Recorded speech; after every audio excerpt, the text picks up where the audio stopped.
Hey folks, David Dole here out in Portland, Oregon. And since I'm nowhere near my studio, I still want to be able to cover some of these stories that have been coming out because there's been a lot happening and I'm gone for a few days, so I want to be able to do some work.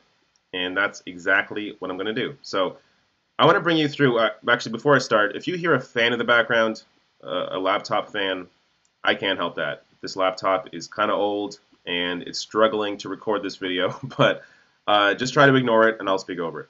Now, Maxine Waters has been out properly resisting the Trump administration. So let me show you this tweet here from CNN.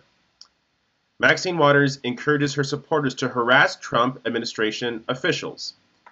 And just reading from the CNN article, this is a quote from Maxine Waters.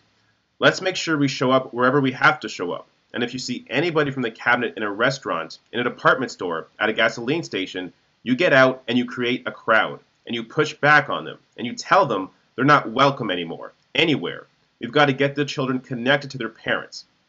Now, Maxine Waters is encouraging what I think she should be encouraging, people to push back on the Trump administration and actually make them feel uncomfortable in public, as that may be the only way to try and push back on some of these policies. Now, let me show you first what Donald Trump said in response to this.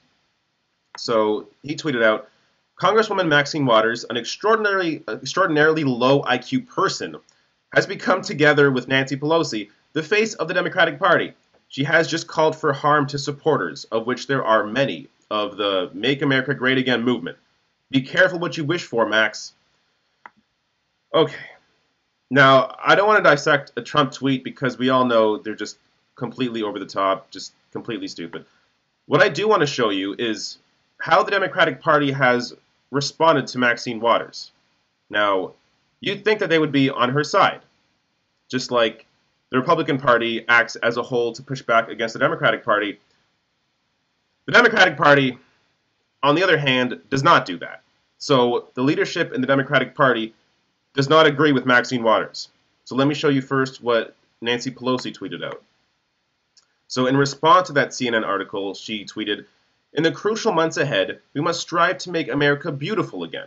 Trump's daily lack of civility has provoked responses that are predictable but unacceptable.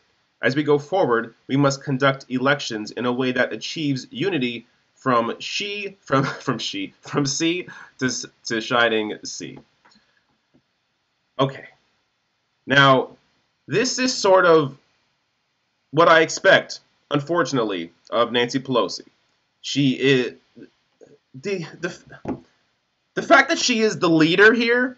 She is supposed to be one of the leaders of the Democratic Party, and she's actively telling people not to push back against this Trump administration in public in a way that may actually be effective is unbelievable. Well, actually, it's totally believable for Nancy Pelosi, but for a leader, it's unbelievable. This is not what a leader should do. Now, how about Chuck Schumer? So Chuck Schumer is another one of these leaders in the Democratic Party. How does he feel about Maxine Waters encouraging this? Well, he doesn't mention her directly, but let me show you this clip from Schumer on the Senate floor. Many of us disagree with the policies of the current administration. In a country as large and diverse as ours, politics has always been a noisy, raucous affair, probably even more so today. And that's okay. But we all have to remember to treat our fellow Americans, all of our fellow Americans, with the kind of civility and respect we expect will be afforded to us. I strongly disagree with those who advocate harassing folks if they don't agree with you. If you disagree with someone or something, stand up, make your voice heard, explain why you think they're wrong and why you're right. Make the argument. Protest peacefully. If you disagree with a politician, organize your fellow citizens to action and vote them out of office. But no one should call for the harassment of political opponents. That's not right. That's not American. I understand those who are outraged at the hypocrisy of this president when he complains about bullying, harassment, and nastiness when it's used against him or his allies, and he uses it as a regular tool almost every day. I'm outraged by that hypocrisy, the double standard that we seem to let this president get away with. Now that I've showed you what little bitches the Democratic establishment is, let me show you the reason why they should be pushing back. Okay, so here is a fantastic tweet from the incredible Beth on Twitter. If you don't follow her, you should follow her. She tweeted out, "The most important thing is civility. Remember how we ended slavery with polite conversation, how women got the right to vote by asking nicely, and how we defeated Hitler by stopping by with a nice sponge cake. Ah yes, sweet, sweet civility, the true catalyst for meaningful change." Of course, she is exactly right. That is not the way to resist. You have to actually push back and make these people feel uncomfortable wherever they go. Now, if you don't think she's right about that, let me show you this. So here is a tweet from Jonathan Gilligan, who tweeted out, "I was skeptical until I verified these clippings at New York Times. In 1934, influential religious figures in U.S. argued that Germans did not hate Jews, but only supported Hitler out of economic anxiety, and that Jews would be fine if they just be civil to Nazis and show goodwill." Now, here is one of those newspaper clippings here. "Urges goodwill by Jews for Nazis. Professor Cadbury of Society of Friends says it will gain more will hate." Okay. This has happened before. History is repeating itself. If you just stand back and you agree with Chuck Schumer and Nancy Pelosi that civility is the way forward and that civility will defeat this, no, it's not. It didn't work before. It's not going to work now. And if you think protesting people in restaurants is bad, let me read this short piece here from Splinter News. So here is the headline. "This is just the beginning.